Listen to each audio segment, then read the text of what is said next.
Когда цена находится в трендовом движении, то обновляет максимумы и минимумы. При этом мы часто видим формирование обычного отката. Сложный откат также возникает при трендовом движении, но сложный откат, в отличие от обычного, формируется тремя волнами. Зеркальный откат формируется на нисходящем тренде. Кратко подведем итоги по ключевым признакам. Цена на восходящем тренде, первый случай, пробует идти выше и, не доходя до хая, идет вниз. На нисходящем тренде ситуация зеркальная. Цена идет вниз, откатывается и, не доходя до лоу, идет вверх.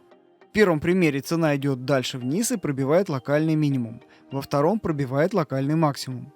Обратите внимание, для спешащих войти в разворот тренда это классическая ситуация разворота. Дальше мы это разберем подробнее. После чего цена устремляется дальше в сторону основного тренда. Это очень интересный момент, и мы его сейчас разберем. Когда вы начнете видеть этот паттерн на графике цены, тогда сможете оценить текущее настроение участников рынка. Заинтриговал? Тогда двигаемся дальше.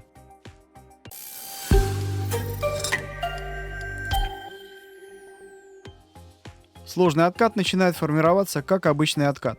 Сейчас покажу уже сформированную картину, а кому интересно, как она получилась, посмотрите, пожалуйста, мой вебинар Price Action Pattern Откат Подтверждение. Полное руководство. А вот дальше начинается самое интересное, и на этом остановимся подробно.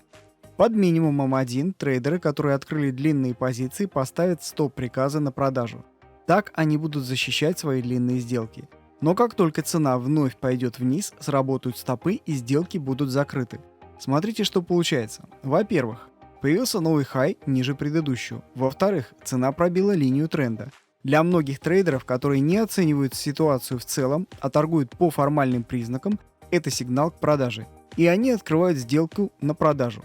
Таким образом, ниже минимума 1 слабая группа трейдеров будет продавать, а сильная выкупит их позиции. Поэтому после сложного отката часто можно видеть импульсное движение цены. Тот, кто откроет короткую сделку и потеряет, подумает: как такое получилось? Я ведь все сделал верно. Чтобы вам не допускать таких ошибок и смотреть на цену комплексно, давайте сформулируем правила, которые помогут не попадать в подобные ловушки. Первое правило. Признаки смены тренда в первую очередь говорят о его ослаблении. То есть ждем скорее сложный откат или боковик, но не разворот. Второе. Тренд скорее продолжится, чем развернется. Важно понимать, что рынок инертен, и на многие вещи реакция происходит с запозданием. И последнее. Очень важно оценивать картину целиком. Это значит посмотреть, каким уровнем подходит на старшем таймфрейме цена, как ведут себя индексы, как ведут себя бумаги или валюты из смежного сектора, какая была общая ситуация на рынке за последние дни. Оценить динамику объема и из этого сделать вывод. А сейчас посмотрим, как выглядит сложный откат на графике, после чего покажу, как входить в сделки.